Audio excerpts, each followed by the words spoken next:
Guys, dekat rumah ni aku guna iron iaitu setrika daripada brand jenama Philips, iaitu daripada model Perfect Care Power Life yang macam ni. Mempunyai kuasa sebanyak 2500 watt, ada function safety auto off, drip stop dan juga steam boost. So kenapa aku beli iron ni adalah kerana dia ada function untuk pancurkan air dan juga steam.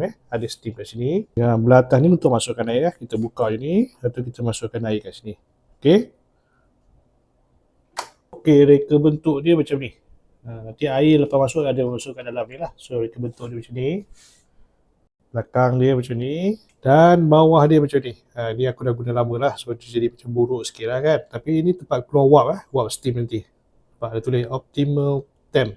Steam akan keluar kat lubang-lubang ni. Okey, so apa kelebihan paling utama air daripada Philips yang nama Perfect Care Power Life yang macam ni? Kelebihan pertama, dan iaitu kelebihan paling utama lah, dia tak ada setting untuk suhu. Suhu rendah, suhu tinggi tak ada. Memang tak ada. Ni auto saja.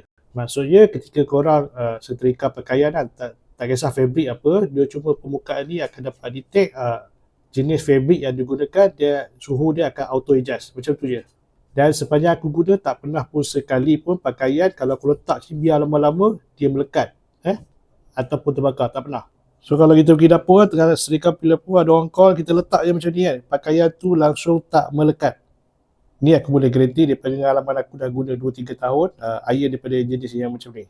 So kalau korang berminat dan dapatkan iron Philips dari Perfect Care Power Life yang macam ni, yang tak ada power setting untuk suhu apa semua, auto setting, korang boleh klik link yang diberikan. Okay, bye.